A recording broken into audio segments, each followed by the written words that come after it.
주의 성도들아, 여호와를 찬송하며 그의 거룩함을 기억하며 감사하라.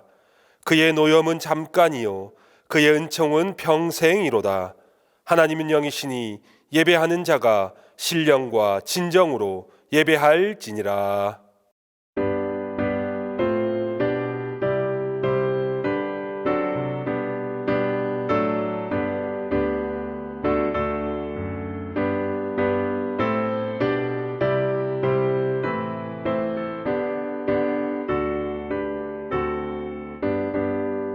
기뻐하며 경배하세 영광의 주 하나님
찬양이 사방에 퍼지네. 그 찬란한 빛 비치며 큰 기쁜 소식 들리네. 우리 왕 나셨네. 주 나셨네. 영광 할렐루야. 저 볼 것 없는 부유에 주께서 나셨네. 그 온유하신 예수님 참 아름다워라.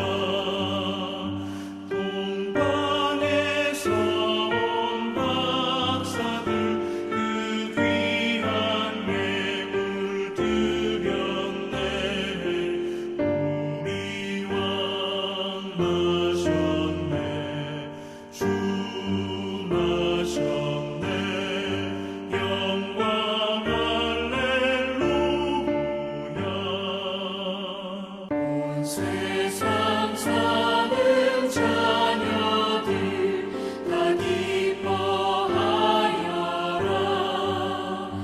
그 귀한 아기 예수님 널 위해 나셨다. 참 평화 기쁨 주시는 아기께 경배하여라. 우리 왕 나셨네. 주 나셨네. 영광 할렐루야.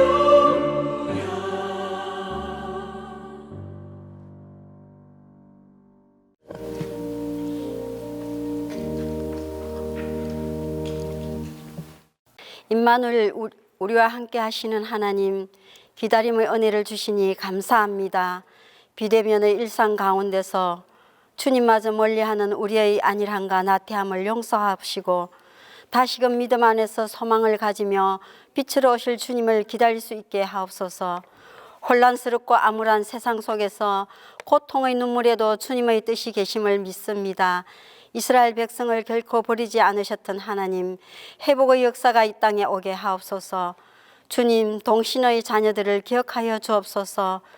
어디서든 영과 진리로 예배하는 마음을 회복시켜 주셔서 믿음의 자리에서 꿈과 소망이 있게 하옵소서. 추위와 전염병으로 싸늘해진 세상 속에 이웃 사랑과 나눔의 실천으로 주님의 따뜻함을 전하는 동신의 공동체가 되게 하옵소서. 하나님의 영을 담임 목사님께 늘 채워주셔서 하나님의 뜻을 이루어가는 데 부족함이 없게 하시고 교육 전도사님들 한 분 한 분들께도 지혜와 능력을 다하여 주옵시고 영육 간의 강건함을 주옵소서. 주님의 말씀이 선포될 때 우리의 심령의 귀가 열려 주님의 세미한 음성을 듣게 하셔서 주님을 뜻을 알게 하시고 순종하며 실천할 수 있는 믿음을 더하여 주옵소서. 약속의 말씀으로 아픔과 상처를 녹여주시고 산 소망을 가지게 하옵소서. 기쁨의 왕으로 오실 주님을 기다립니다. 우리의 눈물을 닦아주시고 기쁨의 찬양을 부르게 하옵소서. 우리의 소망이신 예수님 이름으로 기도드립니다. 아멘.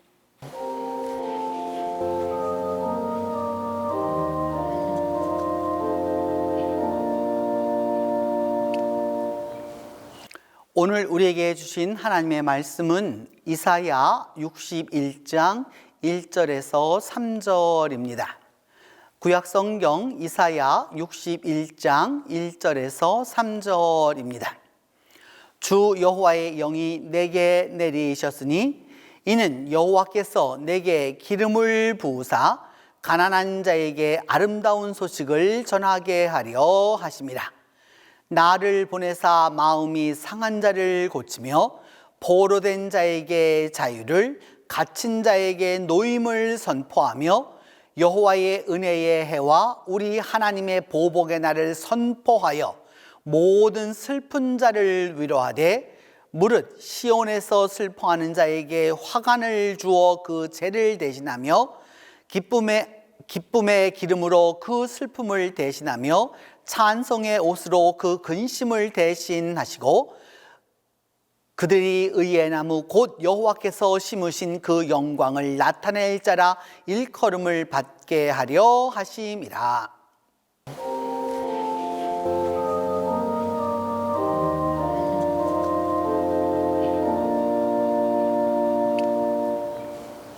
오늘은 대림 스페셜 두 번째 시간으로 이사야 61장 1절에서 3절을 근거로 해서 기쁨의 왕을 기다리라 라고 하는 말씀을 살펴보도록 하겠습니다.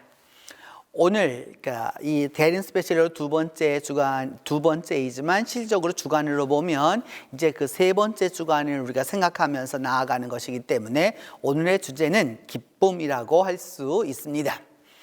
오늘 성경은 이사야 61장에 있는 말씀인데 이사야 61장은 제3 이사야에 속합니다. 제3 이사야란 그 성경에 있어서 특별히 이사야를 1장부터 39장을 제1 이사야, 예루살렘 이사야였다면 40장부터 55장이 제2 이사야로 바벨론 포로에서부터 돌아오게 되는 그 위로와 그런 회복의 말씀이었다면 56장부터 66장은 박해와 억압과 탄압 가운데서 하나님 안에서 그 기쁨을 찾고자 하고 또 그 기쁨을 통해서 그 박해와 아픔을 견뎌내가는, 그래서 그 어둠 가운데서 빛을 추구하는 바로 그런 시대였습니다. 바로 그런 시대에 주어진 말씀이 제3 이사야인데 오늘 그 제3 이사야 61장 1절로부터 3절에 있는 말씀을 근거로 우리 말씀을 먼저 살펴보기로 하겠습니다. 여호와의 영이 내리자 무슨 일이 일어났느냐라고 1절 전반절은 물어봅니다. 주 여호와의 영이 내게 내리셨으니, 여호와의 영이 내게 내리셨다라고 말합니다. 그러니까 루아흐 아도나이라고 말하는 하나님의 바람이, 하나님의 능력이, 하나님의 권능이, 때로는 하나님의 권세가, 하나님의 재앙이, 이 모든 게 내게 내리셨으니 하나님께서 내게 기름을 부어주셔서 가난한 자에게 아름다운 소식을 전하게 하려 하심이라 라고 말합니다. 기름을 붓는 사람은 성경에서 여러 사람이 되지 않습니다. 그 첫 번째가 누구이냐? 제사장입니다. 하나님의 일을 감당하고 하나님의 일을 위하여서 뽑힌 존재가 바로 기름 부음 받은 존재입니다. 두 번째는 누구에게 기름을 붓느냐? 왕에게 기름을 붓습니다. 나라를 통치할 수 있는 그 권세와 권력과 위엄과 존엄함을 주기 위해서입니다. 세 번째로는 누구에게 그것을 주느냐? 하나님의 말씀을 맡은 메신저들, 선지자나 예언자들에게 그 기름을 붓도록 하는 것입니다. 그렇게 함으로써 이들로 하여금 이 보통 사람과는 다르다라고 하는 것을 완전하게 이야기하게 되는 건데, 오늘 성경은 하나님의 영이 내게 임하여서 하나님이 내게 그 기름을 부었다라고 이제 이야기하게 됩니다. 그러면 그 기름을 부었었을 때 여기에서 오늘 성경은 제가 조금 전에 말씀드렸던 제사장과 왕과 예언자의 이 기능 가운데서 어떤 부분이 강화되느냐라고 하는 걸 보면 예언자와 왕의 기능이 강화된다라고 할 수 있습니다. 그래서 여기 말씀하죠. 그 기름을 부었기 때문에 하나님의 가난한 자들에게 아름다운 소식을 전파하겠다라고 말씀하는 겁니다. 여러분, 여기에 첫 번째 보는 것은 뭐냐면 독특한 단어죠. 아름다운 소식을 누구에게 전해주느냐? 궁궐에 전하는 것도 아니고요, 또 여러 가지 좋은 생활이 좋은 사람들에게 전하는 게 아니라 가난한 사람들에게 아름다운 소식을 전하게 하려 합니다 라고 이제 말씀하고 있습니다. 가난한 자에게 아름다운 소식을 전한다라고 하는 것은 그 위에 여러분 촛불이게 보여질 건데, 이제 캄캄하게 된 인생의 절망이 있는 바로 그런 사람들에게 저렇게 빛된 소식을 전해주는 것이죠. 바로 아름다운 소식을 전한다라고 할 수 있습니다. 그런데 이런 일을 가능하게 하는 것은 바로 무엇 때문이냐? 여호와의 영이 내게 임하였기 때문이다 라고 말씀하고 있습니다. 하나님의 영, 루아 아도나이라고 하는 이 하나님의 영이, 또 다른 말로 하면 성령이, 또 다른 말로 하면 하나님의 바람이, 하나님의 능력이, 하나님의 권세가 내게 임하여서 이 말씀을 전하게 되었다라고 하는 것을 의미하는 것이죠. 여러분 지금 그 그림에서 보는 대로 얼핏 보면 성령의 모습인 비둘기의 모습도 나타나고 다양한 모습의 그 어둠 속에서 빛으로 나타나는 것을 보게 됩니다. 그 하나님의 영에 대하여서 이사야 11장 2절은 말하기를 하나님의 영은 어떤 영이냐? 첫 번째가 지혜의 영이라 라고 말하고 있습니다. 지혜라고 하는 것은 공부만 해서 되는 것이 아니라 공부를 넘어서고, 또 그리고 그 공부를 넘어설 뿐만 아니라 그거 인생의 삶의 여러 고난과 핍박과 이 모든 것을 통해서 바른 길을 가게 되는 것을 깨닫는 것이 바로 지혜의 영입니다. 또한 총명의 영이라고 하는 것은 판단력이 분명하다는 것이죠. 이것을 선택할까, 저것을 선택할까, 이럴까, 저럴까, 나아갈까, 들어갈까, 어찌할까라고 하는 이 어려움 속에서 반듯하게 그것을 판단해서 나아가는 것이 바로 총명이라고 할 수 있고, 모략이라고 하는 것은 왕의 그 모든 일을 이루어 주기 위하여서 왕의 그 모든 계획을 다 실천하고 다스리고 전쟁을 해서 승리할 수 있도록 그 모든 것을 따주는 바로 그런 카운셀러 역할을 하는 것이 바로 모략입니다. 또 더불어서 탤런트, 재능의 영이라 라고 말하고 있는데, 하나님이 주신 그 하나님의 영이라고 하는 것은 누구도 생각해 보지 못했고 본인도 생각해 보지 못했지만 하나님이 준 탤런트의 영이어서 이 지식과 여호와를 경외하는 영이 강림하시게 될 것이다 라고 이사야 11장은 말씀하고 있습니다. 그래서 그 영이 누구에게 임하였느냐, 어떤 자에게 임하였느냐, 시편 42편은 말하기를 주를 찾기에 갈급한 사람에게, 꼭 사슴이 물을 찾기에 갈급한 것처럼 내 영혼이 하나님을 찾기에 갈급해서 그 하나님의 영을 얻게 되었다라고 하는 것입니다. 이사야 48장 16절은 말씀합니다. 너는 내게 가까이 와서 들어라. 내가 이미 비밀이 말하지 아니하였나니 그것은 내가 그것이 있을 때부터 내가 거기에 있었기 때문이다 라고 말씀하면서 주 여호와께서 나와 그의 영을 보내셨다라고 이제 이렇게 말씀하는 것이죠. 이 말씀은 누가복음 4장 18절로 19절에서 예수님의 그 일성이죠, 여러분.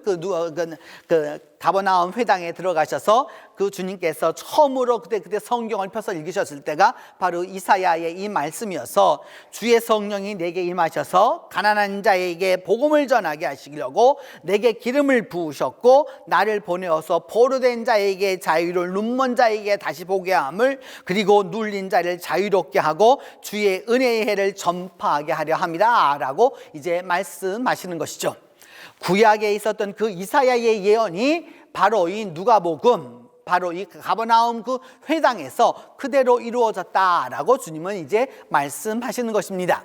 더불어서 오늘날 2000년 후에 살아가고 있는 오늘 우리들에게도 동일한 말씀이라고 하겠죠.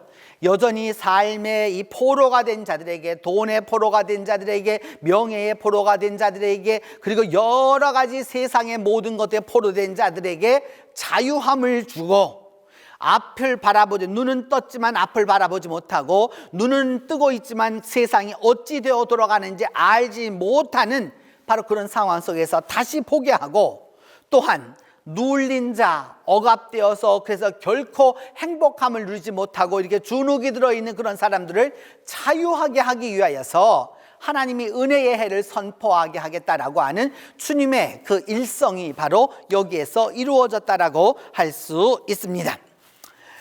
1절 하반절로 2절에 보면 하나님은 구체적으로 어떻게 백성들을 그렇게 위로하고자 하시느냐, 그 여호와의 영이 내게 임하여서 가난한 자에게 복음을 전파할 건데 어떻게 하시느냐, 첫 번째로 나를 직접 보내셔가지고 마음이 상한 자를 고친다라고 말씀합니다.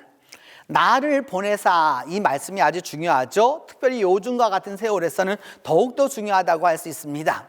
여러분, 우리가 살아가면서 오늘날 많은 전자제품들을 사용하고 또 여러 가지 통신수단들을 사용하면서 우리는 직접 가지 않습니다. 직접 가지도 아니하고 사실은 다른 경로를 통해서 하지만 그 사람과 사람이 직접 만나는 인격적 만남이라고 하는 것을 대체할 것은 이 세상에 아직까지 아무것도 없습니다. 요즘 우리가 이 코로나로 인하여서 여러 가지로 사람과 사람이 만나는 것을 금하고 있는 이 시대를 살아가고 있기 때문에 우리가 코로나 블루라고 하는 말을 다 사용하게 된 것이죠. 그래서 주님은 이제 성경은 말합니다. 그 직접 보내어서 마음이 상한 자를 고친다라고 말하고 있습니다. 마음이 상한 자를 고친다. 결코 쉬운 일이 아니죠, 여러분. 세상에서 아마 제일 어려운 일 가운데 하나가 마음이 상한 자를 고쳐주는 것일 것입니다.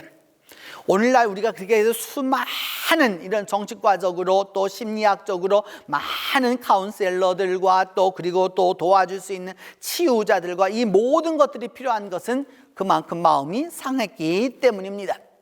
그리고 매여 있는 사람들도 참 많죠, 여러분. 뭐 물질에 매이고 자식에 매이고 가정에 매이고 회사에 매이고 이 모든 것에 매여서 살아가는 것들이 참 많죠. 때로는 또 신앙이 자유함을 주지 못해서 도리어 신앙에 매여 있는 사람들도 의외로 많습니다.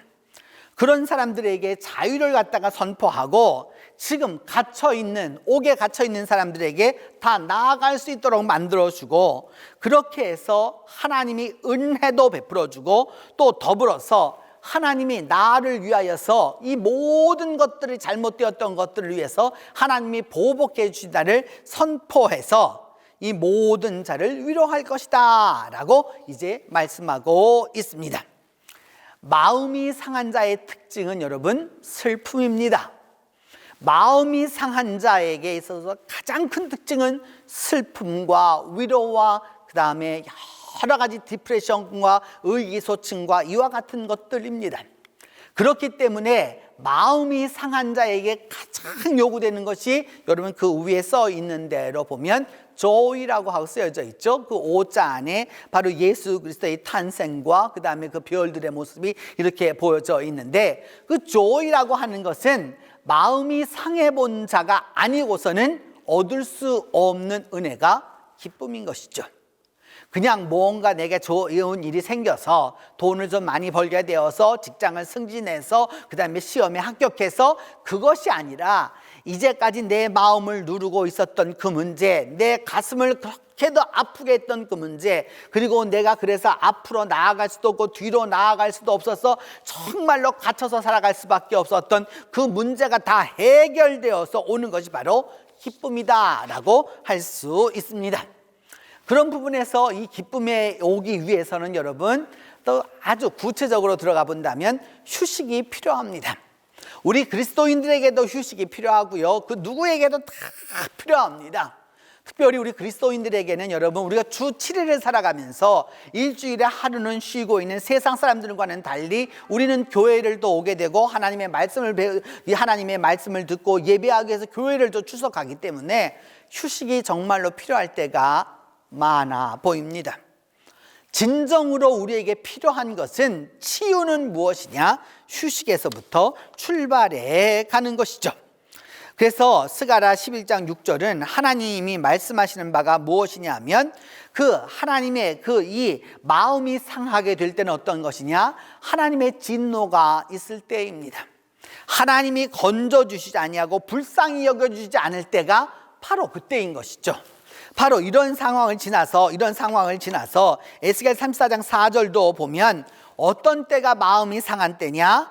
연약한 자를 강하게 만들지도 않고 병든 자를 고쳐주지도 아니하고 상한 자를 싸매주지도 않고 쫓기는 자를 돌아오게 하지도 아니하고 잃어버린 자를 찾지 아니하고 포악으로 그것을 다스릴 때 바로 이때가 마음이 상할 때입니다. 우리가 살아가는 이 세상에서 여러분 지식적으로도 약하고 또 물질적으로도 약하고 또 그러할 때 얼마나 그 연약한 자들에게 여러분 멸시와 천대와 이 모든 것들이 많습니까? 또한 병든 자가 고침을 얻지 못할 때 얻는 그 상함이라고 하는 것도 이루 말할 수가 없는 것이죠. 그리고 상해서 지금 피가 줄줄줄 흐르고 있는데 그것을 싸매어 주지 아니한다. 이 또한 엄청난 아픔이라고 아니할 수 없습니다. 쫓기는 자, 돌아오지 못한다. 이보다 더 큰 슬픔이 없는 것이죠. 저는 이 독재자의 시대도 살아보았고 또 지금까지 이렇게 오면서 쫓기는 자가 어떤 것인지를 압니다. 쫓기는 자를 여러분 보호해 줄 수 없을 때 얼마나 마음이 아픈지 이루 말할 수 없습니다. 그리고 잃어버린 자를 찾지 아니할 때, 잃어버린 자를 찾지 아니할 때 그 마음이 상하게 되는 것이죠. 그래서 이 모든 것이 다 무엇이라고 성경은 표현했느냐? 포악이라고 표현했습니다. 이런 것들을 치유하시는 분, 그래서 그 치유의 역사가 바로 기쁨으로 나아가게 된다라고 하는 것을 이야기하는 것이죠. 잠언 25장 2절은 마음이 상한 자에게 가서 노래해 주는 것은 추운 날에 옷을 벗겨는, 날씨가 너무 추워서 있는데 옷을 벗음 같고 소다 위에 식초를 부은 같다라고 이렇게 말씀하고 있습니다. 소다 위에 식초를 부게 되면 거품이 팍 일어나면서 여러 가지로 이게 아픔이 오게 되는 것이죠. 여러분, 마음이 상한 자에게 함부로 노래해서는 안 되는 것이죠. 그것을 경험해 보지 않은 사람은 알 수 없기 때문입니다. 포로된 이가 자유를 얻게 된다라고 하는 부분도 우리가 또 기억해 두어야 하는 것이죠. 하나님은 어떤 분이시냐? 갇힌 자를 놓아주시는 분이시기 때문입니다. 지식의 감옥에 있는 사람도 있고요, 전통의 감옥에 있는 사람도 있고요, 자기 자신에게 갇혀서 나오지 못하는 사람들도 의외로 많습니다. 사회생활은 잘합니다. 자기가 맡은 일을 하고 있습니다. 그러나 실질적으로 자유함은 없이 그곳에서 갇혀서 그 일을 감당하는 자들이 얼마나 많은지 모릅니다.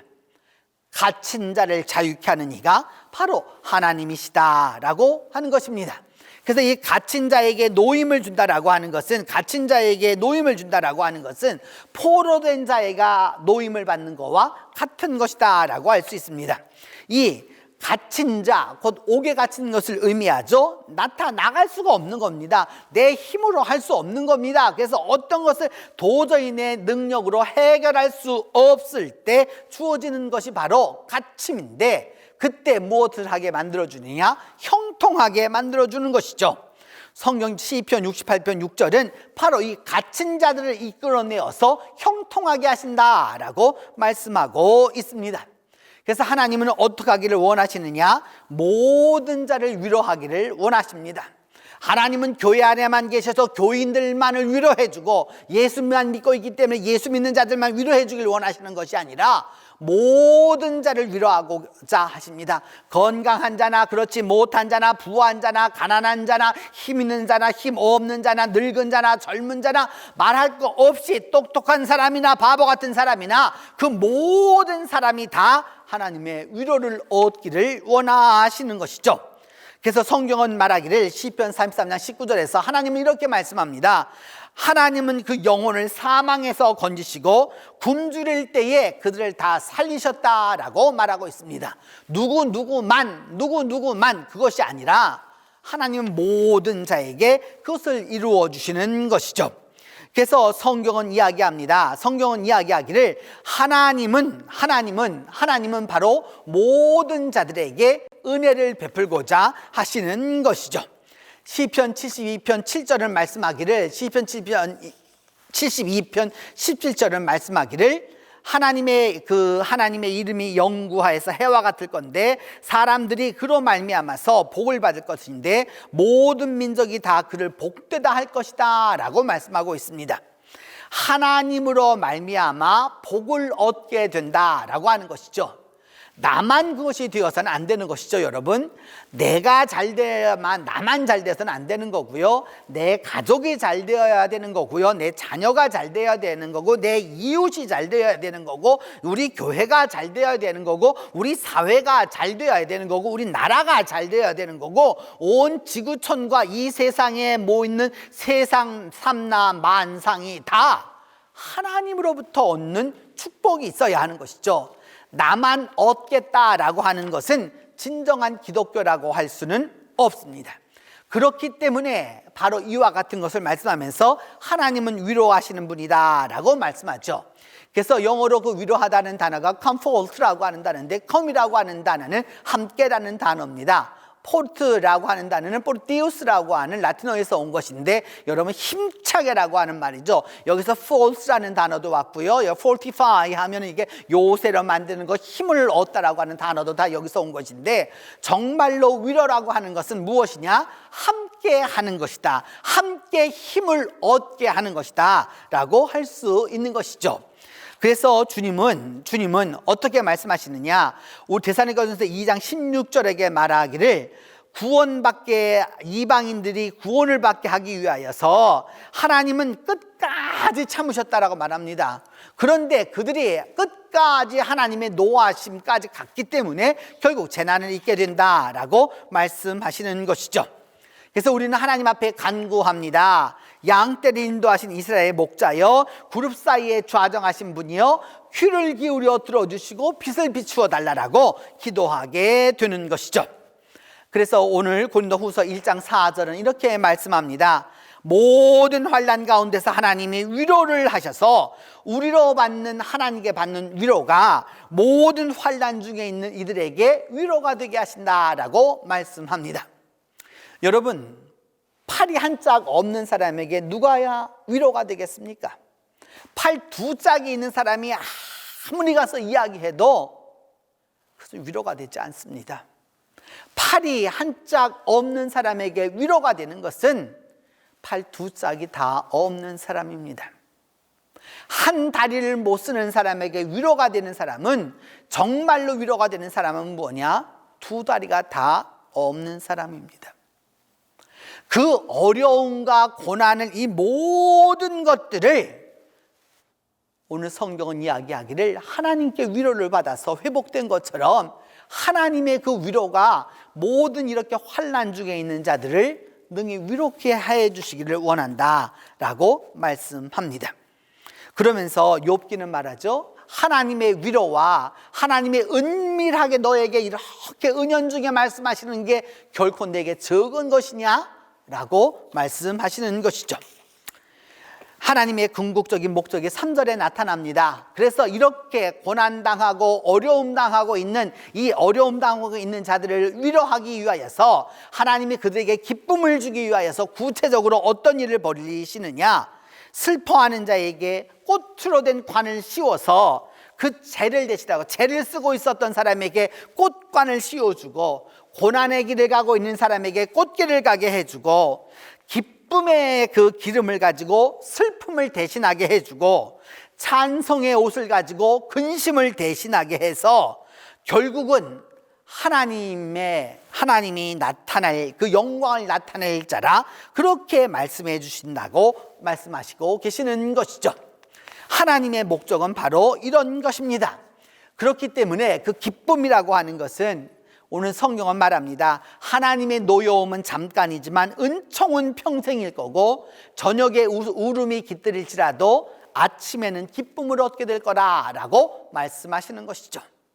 그리스도인들에게 있어서 진정한 기쁨이란 바로 이것입니다. 고난을 통과하고 있는 사람, 고난 가운데 있는 사람, 핍박 가운데 있는 사람, 갇혀 있는 사람, 이 모든 사람들이 이 모든 것을 끝내고 하나님의 위로를 통해서 얻게 되는 바가 바로 기쁨, joy입니다.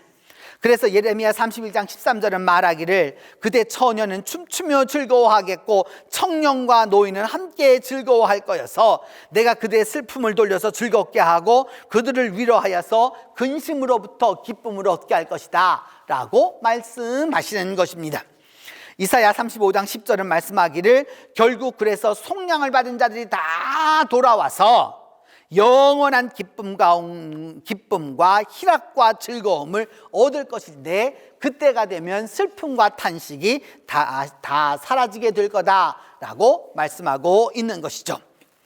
여러분, 이 모든 말씀은, 이사야 61장 1절로 3절에 있는 이 모든 말씀은 하나님이 그와 같이 하시는 그 이유는 여기에 바로 있는 것입니다. 예수가 바로 그 기쁨이 되는 데에 있는 것입니다. 십자가의 공로가, 그리고 아기 예수로 오시는 그 공로가, 예수 그리스도의 그 피 흘림이, 예수 그리스도의 그 고난이 우리에게 그 기쁨으로 오기에 우리가 주님을 위하여서 그 기쁨의 장식을 하게 되는 것이죠. 그래서 여러분, 우리가 주님 앞에 나아갈 때에 진정한 기쁨이 무엇이 되겠느냐? 사도들은 말합니다. 바로 너희들이 아니냐, 너희가 바로 우리의 기쁨인데 바로 주 예수 앞에 나타날 때 너희가 우리의 기쁨이 될 거다라고 말씀합니다. 그래서 우리는 누구를 바라보아야 하느냐? 믿음의 주요 온전케 하시는 이인 예수를 바라보아야 하는 것이죠. 그는 그 앞에 있는 기쁨을 위하여서 십자가를 참았다라고 말씀합니다. 주님이 분명히 십자가를 넘어서면 기쁨을 주게 되실 것이고, 이 부끄러움을 넘어가면 기쁨을 주실 거고, 또 그리고 이 죽음을 통과하게 되면 하나님의 보좌에 앉게 하시는 그 기쁨을 주실 것이기 때문에 바로 이것을, 예수 그리스도의 그 기쁨을 얻어야 한다라고 말씀하고 있는 것입니다. 여러분, 그래서 우리는 예수 그리스도의 오심을 기쁨으로 받게 되는 거고, 예수가 기쁨이기 때문에 오늘도 우리가 이처럼 살아가고 있는 것이죠. 진정으로 이 나라에, 여러분, 우리나라 이 나라에 진정한 기쁨이 온 것은 예수의 소식을 들었을 때부터입니다. 여러분, 오늘날처럼 여성이 이처럼 인권을 가지고 또 여권을 가지고 이렇게 살아갈 수 있는 시대가 100년 전에 어림도 없었습니다. 선교사들의 글을 읽어보면 조선의 여인들은 참 눈이 예쁘다라고 말합니다. 왜? 오늘날 여러분, 우리가 중동에 있는 여자들이 참 이렇게 쓰고 다니면서 눈만 보여주는 것을 보았었을 때 눈만 보이기 때문에 눈이 예쁘다고 말하는 것이죠. 조선의 여인들 다 장옷으로 가리고 다녔기 때문에 그런 것이었죠. 그 모든 것들이 일어나서 오늘날 이처럼 여러분, 여성이 인권과 여권을 누리게 되었고, 또 남성들에게서도 여러 가지 계층별로 차별이 있었던 것을 다 무너뜨리고, 이와 같이 진정으로 사람답게 살아갈 수 있는 기쁨을 얻게 한 것은 바로 교회이고 복음이고 기독교입니다. 그 기독교가, 그리고 그 교회가 오늘까지 이처럼 이 나라의 인권과 그리고 사람의 살아갈 수 있는 권리와 생명과 또 이런 여러 복지에 대한 부분을 그 기반을 놓았기 때문에 오늘 이 나라가 존재하고 있는 것이죠. 그래서 여러분, 대한 그리스도인 신보에 보면 동포여 예수교를 믿자라고 하는 말을 다 남겨놓은 것이죠. 그 성탄에 와서 보고 나니까 이제 진정으로 사람이 살 길이 바로 무엇이냐? 예수 그리스도를 믿는 것이었다라고 하는 것을 우리 교회사는 보여주고 있습니다.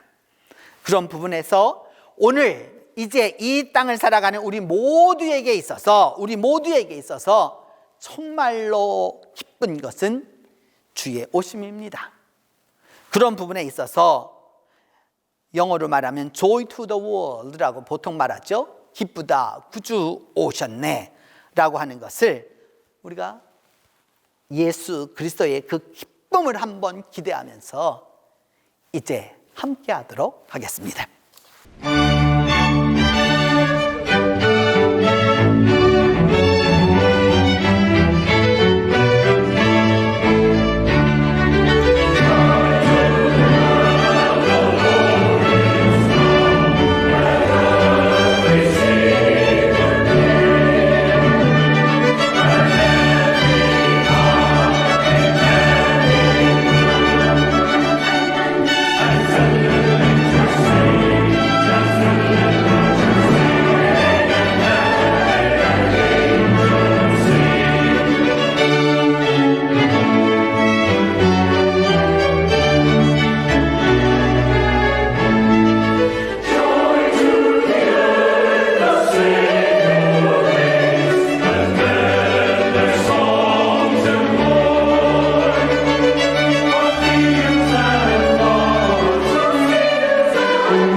함께 기도합니다.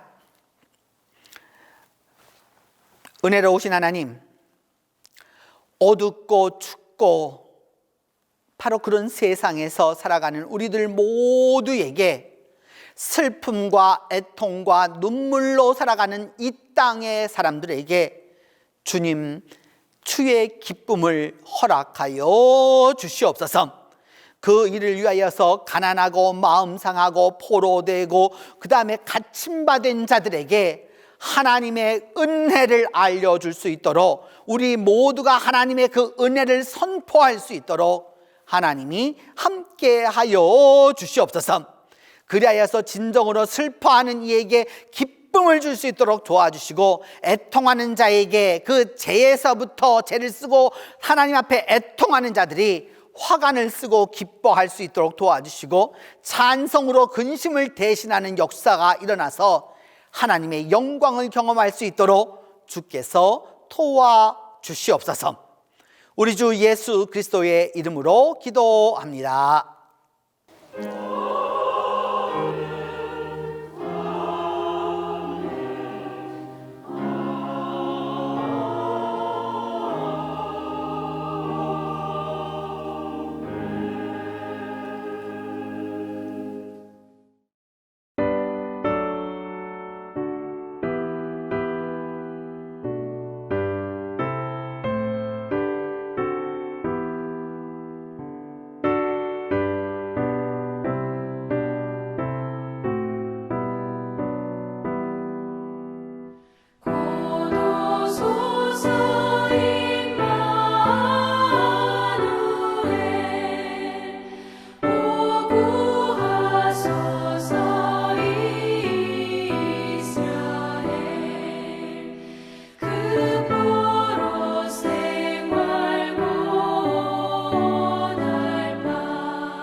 지금은 우리 주 예수 그리스도의 은혜와 하나님의 사랑과 성령의 교통이 이제로부터 함께 계시기를 축원하옵나이다.